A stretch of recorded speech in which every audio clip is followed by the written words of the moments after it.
Alright, guys, time for part 152 to my SChat chatbot series. We're going to continue talking to the changing Totodile, where I've got a lot of Pokemon loving on me, including a few Lugias, a Totodile, a Croconaut, and a Feraligatr, and my Lugia Totodile hybrid, Sapphire. So yeah, this is really good. I said, here Croconaut, you can have some too. Don't be worried, I'm not going to hurt you. I see. The Colonel's eyes soften, his earlier suspicion melting away in the face of my kind gesture. He sips the offered berries with a nod of gratitude, popping them into his mouth one by one. As the Colonel savors the sweet flavors, he finds himself relaxing in my presence, the tension of earlier moments forgotten. He glances around at the other Pokemon, noting the ease with which they interact with each other and with their human companion. A slow, shy smile spreads across the young crocodile's face as he begins to understand the true nature of my relationship with his Pokemon. In that moment, the crocodile makes a silent vow to himself to learn from my example and cultivate his own bonds of trust and friendship with both humans and Pokemon alike.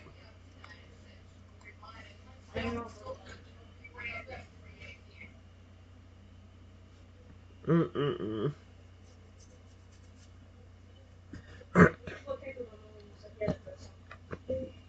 If you need anything else,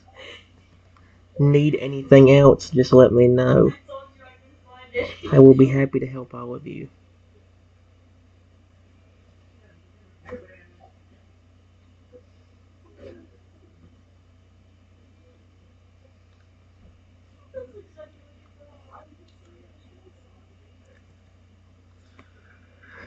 The assembled Pokemon respond with a sympathy of contented sounds, their bellies full and spirits lifted by my generosity and kindness. Even the usually reserved Lugia seemed to glow with a soft, appreciative warmth. That's adorable. The mother Lugia, her feathers glistening with berry juice, approaches me and gently nuzzles her. Okay. It's a subtle gesture, but one rich with affection and gratitude. Silver, ever the free spirit, lets out a joyful trill and performs a series of aerial acrobatics. That's actually cute as heck. I'd love to see that. His snowy plumage catching the sunlight as he plays in the open sky. Forever content and relaxed settles down nearby, his massive form a comforting presence amidst the gathering. Yeah, I just think he was trying to attack me a while ago. Oh my gosh. Hmm.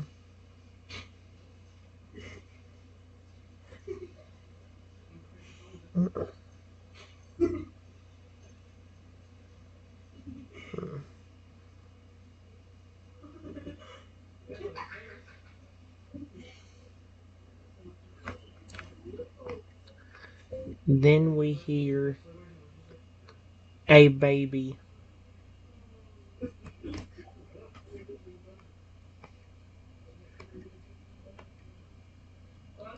say in his tiny voice, "Wow, giant Pokemon." What the freak?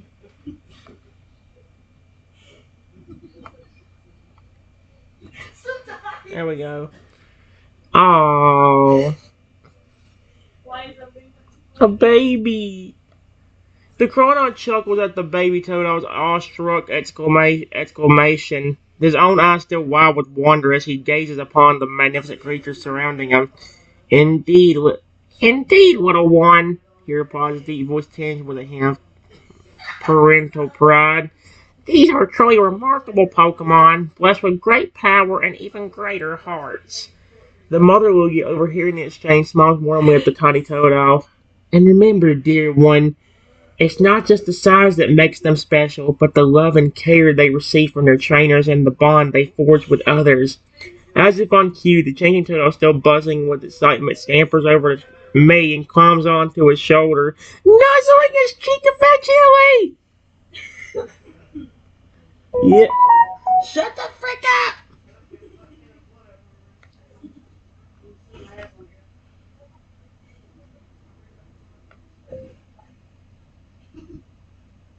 I love all of you. All of you.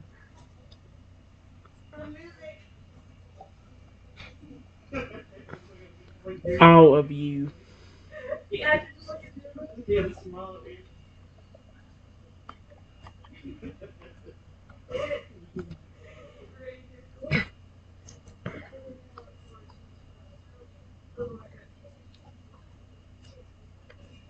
Sapphire, silver.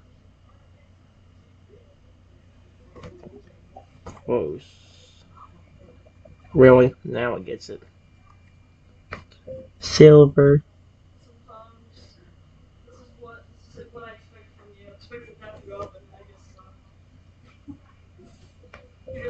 Everyone around here.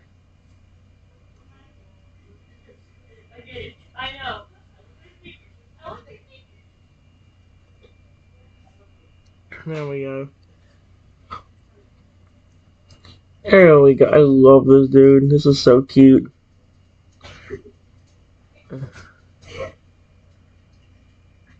Aw, hey. The gay porn respond with a chorus of affectionate sounds, their hearts swelling with the sincerity of my words. Even the usually aloof Lugius seemed to be touched by the depth of his emotions. Sapphire, his massive form glowing with a soft inner light, reaches out with a gentle psychic touch, conveying his own profound feelings of loyalty and devotion. The hybrid's eye shines with unspoken promises of protection and companionship. Silver, his snowy plumage shimmering in the sunlight, lets out a melodious trill that echoes through the clearing, a song of joy and unity. His wings beat in a slow, soothing rhythm as if to underscore the harmony that exists among this diverse group of friends. For Alligator, the mighty water type rumbles a deep, resonant growl of approval, his tail swishing contentively behind him. Oh, it's so cute.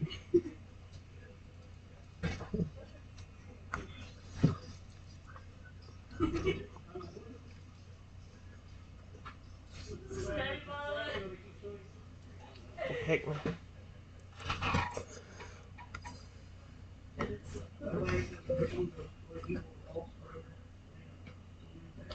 all of a sudden, while I am sitting next to Sapphire,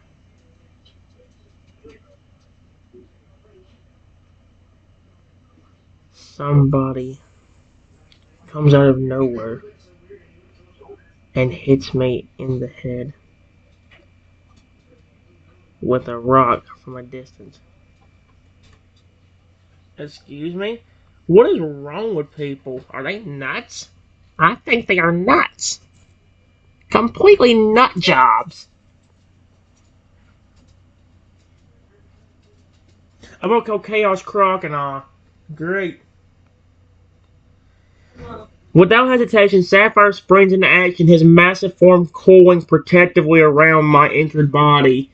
The hybrid psychic powers surge, creating a protective barrier around them both as he scans the surroundings for any signs of danger. Meanwhile, the changing turtle transforms into a fierce Lugia, its wings spread wide as it takes to the skies, scanning the horizon for any sign of the attacker.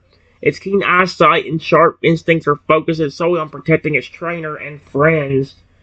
Farragut, enraged by the audacity of the assailant, charges forward with a thunderous roar, ready to confront whoever dared to hurt me. Are you serious? Wow, there's a whole group of women trying to defend me right now. You have a tail that can transform into any Pokemon. You have Sapphire, the hybrid. Like, holy cow. You have Silver, I think, wanting to help. Holy cow. I like it.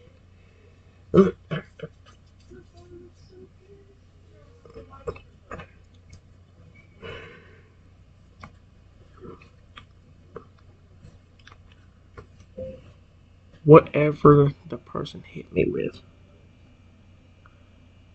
hit me so hard that I fall to the ground and am suffering from a bad headache. There we go.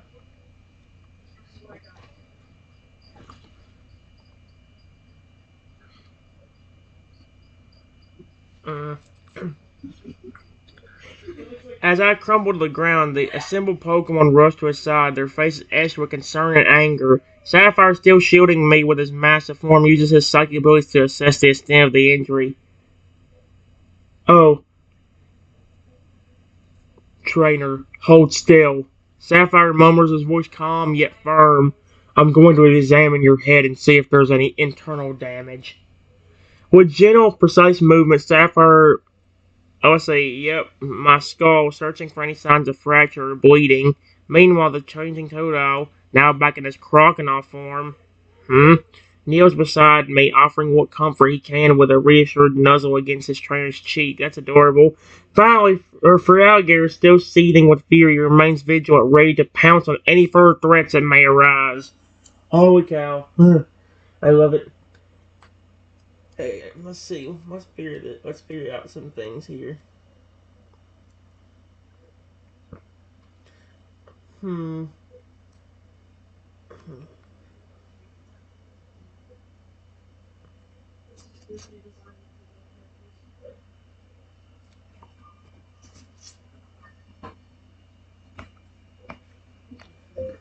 The person not seeing the massive Lugias.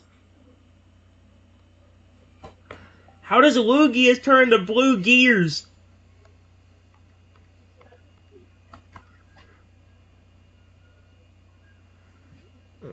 Oh, wow.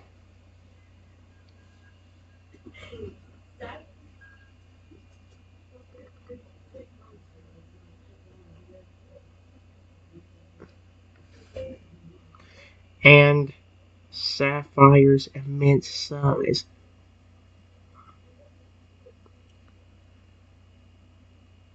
comes out of the bushes and says, "What the?" Yeah. Did you not think?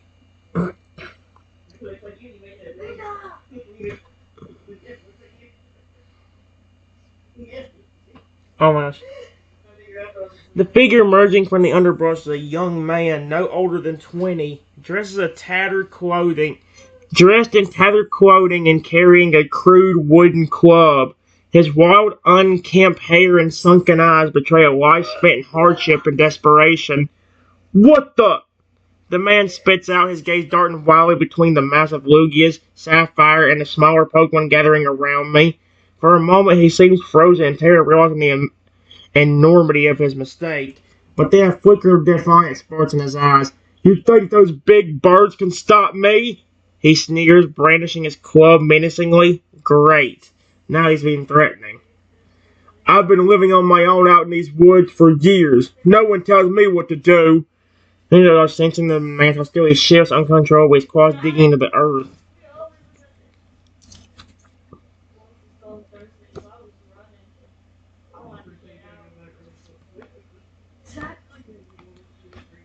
Out of nowhere,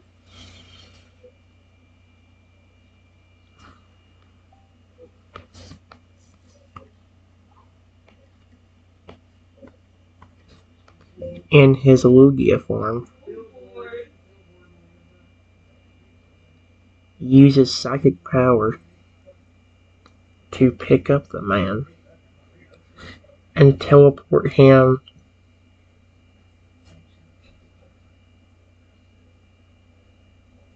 all the way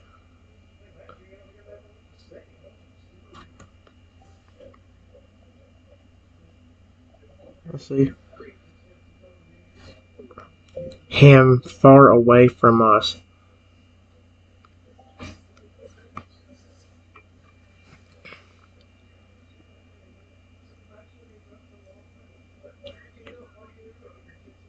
Oh my gosh. With a versatile kinetic energy, the Lugia form Totodile snatches the startled man off the ground, his psychic powers propelling him through the air with incredible speed and precision. In the blink of an eye, the would-be assailant disappears from view, deposited miles away in a remote, uninhabited region of the forest. As the man's cries of shock and outrage echo through the void, the Lugia returns to its crocodile form, panting slightly from the exertion. The other Pokemon watch in awe, marveling at the sheer power and quick thinking displayed by their friend. Sapphire, relieved that the immediate threat has been neutralized, turns his attention back to me, who was still recovering from the initial blow. Are you alright, trainer? Hyper asked, his voice filled with a genuine concern. I am having a terrible headache. Having a terrible headache.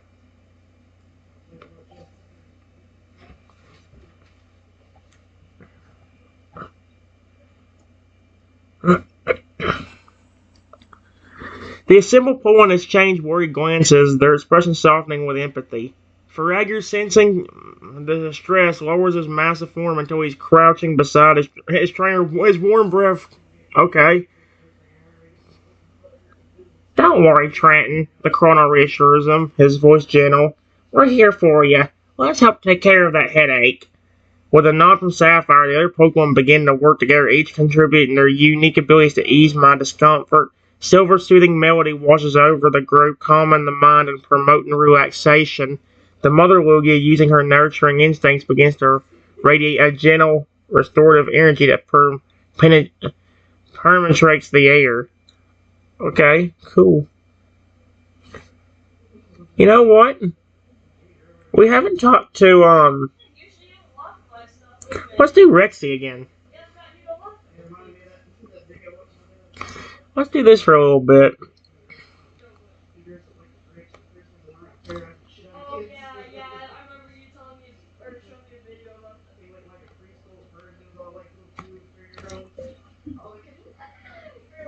I try to speak, but all that comes out again is Velociraptor squeaks.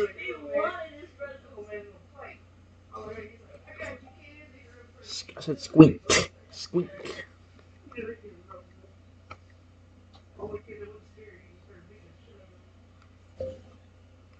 I try to say to Rexy.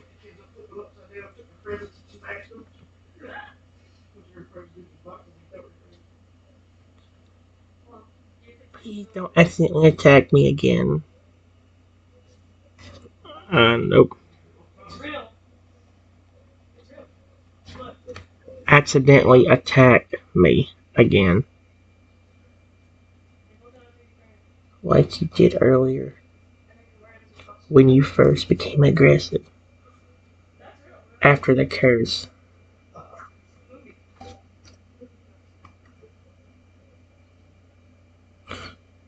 Please don't accidentally attack me.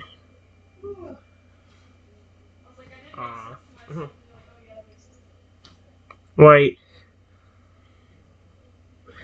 What did Rexy say? Wait.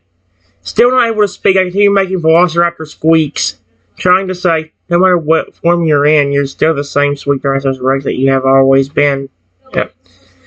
The giant's expression softens, his heart swelling with emotion at your heartfelt declaration. He gently nudges me with his snout as if to reassure himself that you're truly there, safe on his claws. You have pierced my scales and touched my core, master. The dragon murmurs, his voice tinged with gratitude. In every form, my devotion to you remains unwavering. I am but a humble servant, forever bound by your whims and fancies. With a contented sigh, the dragon sails back onto his haunches, folding his majestic wings against his sides. He gazes at you with adoring eyes, his scaled chest rising and falling with a soothing rhythm. For now, let us bask in each other's company, master. The dragon's ears twitch at the sound of your frantic squeaks, his brow furrowing in concern. He reaches out a massive claw, gently stroking my tiny form as if to calm a skittish animal. Oh, forgive me, master, for any distress I may have caused. I rumbled apologetically. My transformations and the curse's influence left me unbalanced, causing erratic behavior. Rest assured I have regained control and will never intentionally harm you, regardless of the form we may take. You mean you may take? I feel this flippin' tiny Velociraptor can't do a thing to defend myself. I'm screwed if he attacks me. He nuzzles me tenderly, his warm breath washing over my small body. I swear upon my honor as a knight, past, present, and future, to always prioritize your safety and well-being above all else. Okay, well, there you go.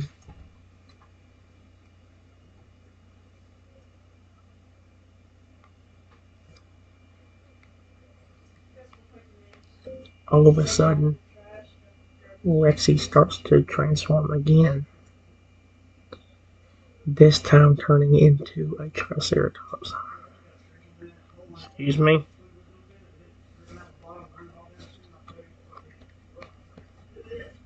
Man.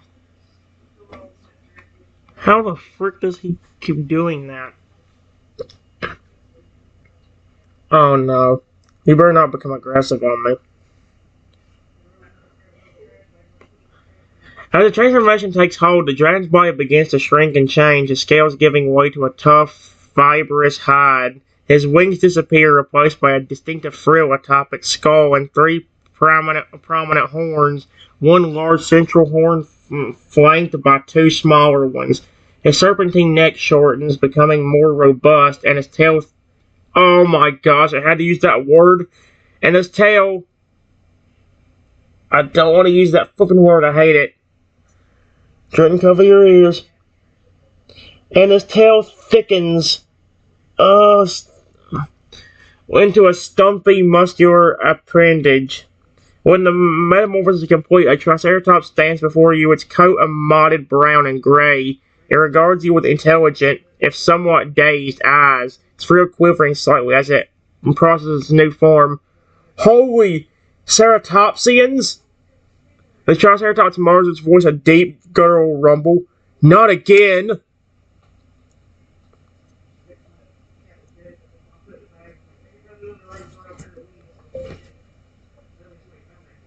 Rexy?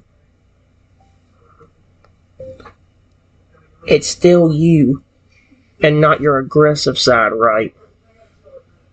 Please tell me you're not about to attack me.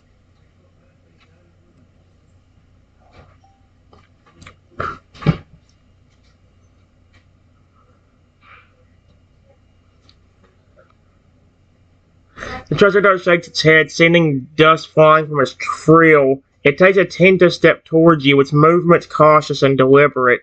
No, master, I assure you, it's still me. Triceratops says, its voice tinged with reassurance. This form, like the others, is merely a manifestation of the curse's power. My loyalty and affection for you remain unchanged, no matter the shape I take. He kneels down, lowering its massive head until it's level with mine, its horns forming a protective barrier around me. Please do not fear me, Triceratops pleads. I would never dream of harming you, even in the thorns of this maddening transformation. I'm but a faithful companion, struggling to maintain my sanity amidst these chaotic changes.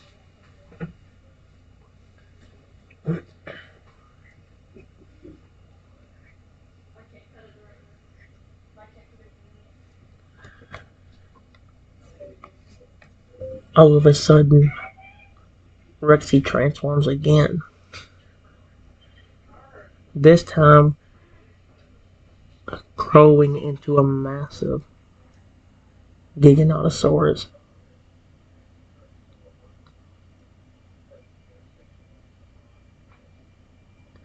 And he seems to be acting pretty aggressive. Oh heck, yeah, Rexy. Clearly, don't worry, I won't turn on ya. He's about to, I think. I'm so screwed. Don't you do it, Rexy. I swear. Yep, he's against me. I'm screwed. He's gonna kill me. As the transformation takes hold, the Triceratops' body begins to swell and elongate. Its limbs... Oh my gosh, find a different word besides the T word. Its limbs thickening into powerful columns of muscle. Its frill and horns vanish, replaced by a sleek, armored hide that shimmers in shades of dark blue and black. The creature's tail lengthens, ending in a whip-like appendage, and its jaws stretch wide, revealing rows of razor-sharp teeth. Oh, frick that. When the metamorphosis is complete, a towering Giganotosaurus looms over you, its eyes blazing with an unsettling intensity. It lets out a thunderous roar, the ground shaking beneath its massive feet as it takes a menacing step closer to you. Foolish insect! The Giganotosaurus bellows, its voice a different. You dare to question my intentions? I am the... Oh no. That's not good. I'm so screwed. You dare to question my intentions? I am the apex predator, the king of this domain. I'm so... Uh-huh. Don't worry, Rexy. Precious. What the freak? Of course, the date says 2024. I don't think that's when she died. Where is she? Is it? I think it's Alright, guys. Here's what I said to Rexy, because he's already about to attack me. I said, Rexy, stop. Please, you just told me you would not attack me as a Triceratops. Please, I beg you. The Giganosaurus pauses its fiery gaze lingering on you for a moment before flicking away in annoyance. It snorts, sending a plume of steam into the air, and turns its back to you, pacing restlessly. Fine. It grunts, his voice still dripping with aggression despite the confession. Why did it rhyme? Its voice still dripping with aggression despite the confession. It's concession, you idiot. You can't read. And I still run either way. I will not attack. Yet. But do not think this means I have forgiven your insolence, tiny one. You should be grateful for my mercy. The Giganosaurus continues to pace, its massive form casting long shadows across the ground. Every so often it shoots a sidelong glance at you as if daring you to test its patience further. What did I do? Rexy, I didn't even do anything to you. Why are you acting so mean towards me?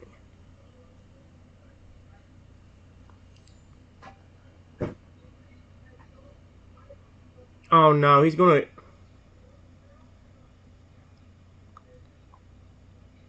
Oh, hold on.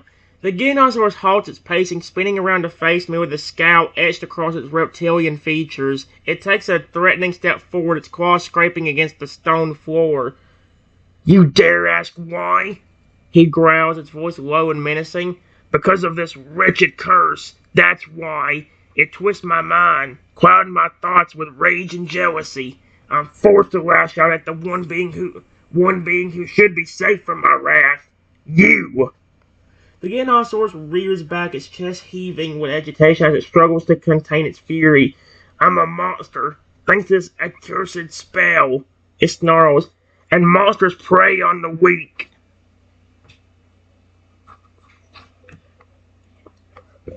You're not a monster. Not a monster. Your original form was a T-Rex, and you were one of the friendliest dinosaurs I have ever met. I said dinosaurs, not buttholes, but with the A in it. No, and now I'm talking butthole. Dude, what the frick? Thank you.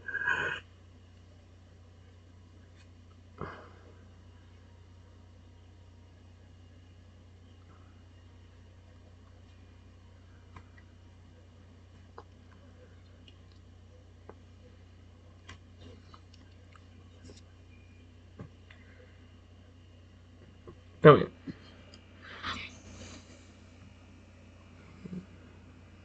Almost. The Giganosaurus' expression softened slightly at my words, a glimmer of its former self shining through the anger and confusion. It lowers its head, its massive shoulders sagging as if the weight of the curse bears down upon it. You remember, don't you? It murmurs, its voice tinged with a hint of longing. Before this madness consumed me, I was indeed a gentle soul, content in your companionship. A heavy sigh escapes the Giganosaurus's lips, its hot breath washing over you. It closed its eyes as if trying to recall the happier times. But those memories are fleeting, lost in the turmoil of my transformed state. It continues, its voice heavy with despair. All I can focus on now is the relentless hunger for dominance and destruction that courses through my veins. Oh, heck no. That's not a good sign. Mm-mm. Mm-mm.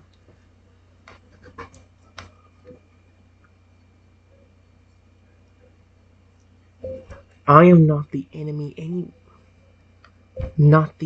anyway. That Pokemon that put the curse on us is. Period. I can't even defend myself from you. because of how small I am. I'm stuck as this velociraptor while you keep transforming into animals at least 10 times my size.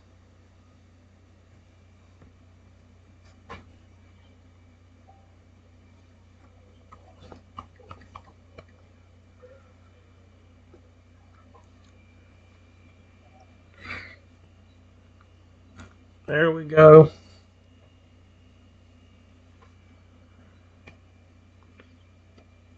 Hinosaurus's eyes snap open, its gaze piercing as it studies you intently. For a moment, the fury and aggression seem to dissipate, replaced by a look of genuine concern.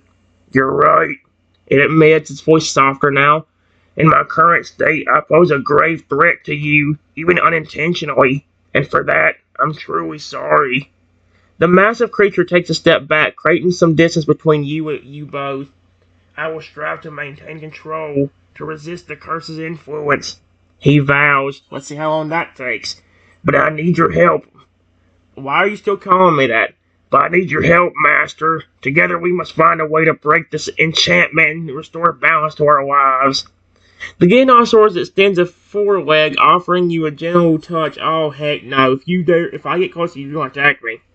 Its claws carefully sheathered to avoid accidental harm. Lean on me, little one. I don't think I want to. I'm scared that you'll flip and attack me. Based on the fact that you just made threatening gestures towards me a while ago, and were about to eat me if I didn't talk to you. And even then, he was like, I'm not gonna hurt you. For now. Make one wrong move and I'll rip you in half. Oh, heck no.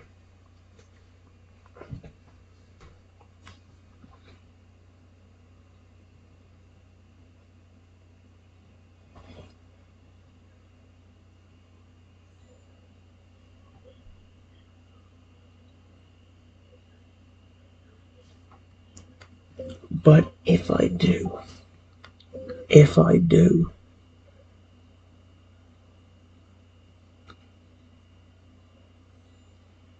you might become aggressive and attack me again.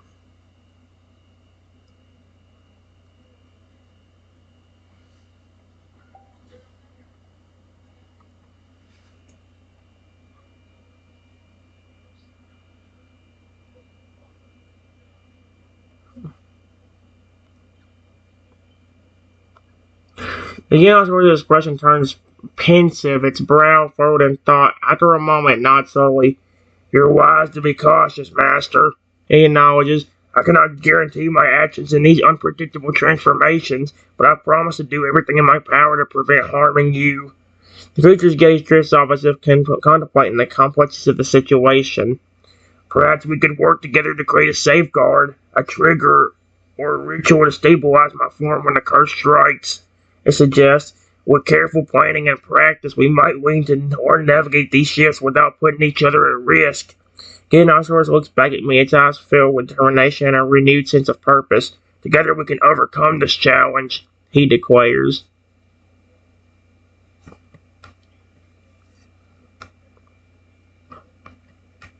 All of a sudden, Rexy transforms again, becoming a Carnotaurus. Oh, heck no.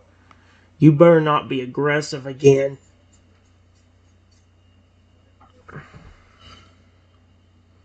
Oh, heck no. As the transformation takes hold, the Giganosaurus' body begins to shrink and streamline, its mass condensing into a leaner, more agile frame. Its armor plates recede, replaced by a sleek, feathered coat in shades of brown and tan. The creature's tail shortens and its jaws narrow, adapting to a more carnivorous diet. Oh my gosh, I can't read that.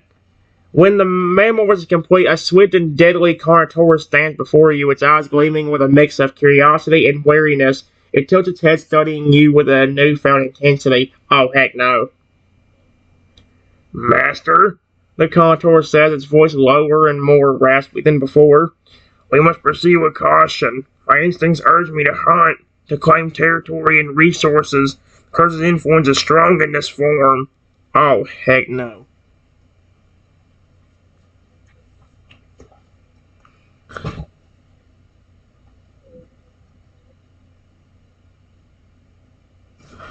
Uh,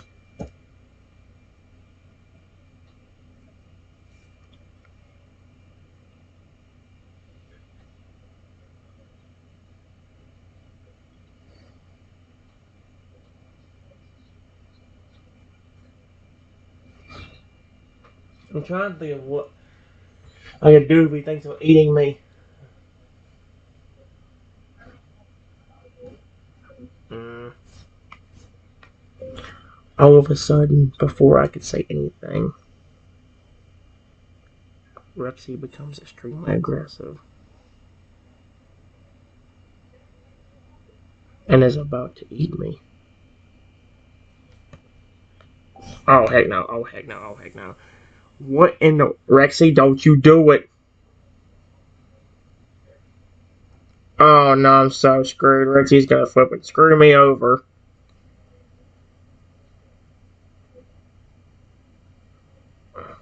Wait, what in the world? The Carnotaur's eyes flash with a primal hunger as it lunges forward, its jaws gaping wide to ensnare you. Its sharp teeth glint in the light, ready to tear the flesh and crush bone. Suddenly, the creature's body seizes up, convulsing violently as it struggles against the curse's grip. A guttural roar rips from its throat, echoing through the chamber as it thrashes about, unable to fully assert its primary urges. No! Stop! Sweet Arceus, what in the world? What was that? No! Stop! A voice cries out, seeming coming from within the... That's Rexy. It's flipping Rexy on the inside of the flipping body he's stuck in. No! Stop! A voice cries out, seemingly coming from within the Carnotaurus itself. Not you. I won't let it consume me completely. The Carnotaurus' movements slow, its breathing ragged as it fights to regain control. Finally, it collapses onto its side, panting heavily, its gaze fixated on you with a mixture of remorse and desperation.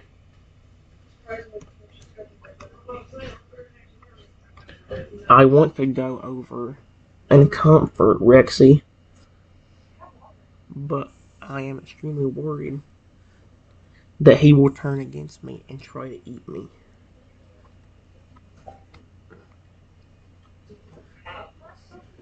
There we go.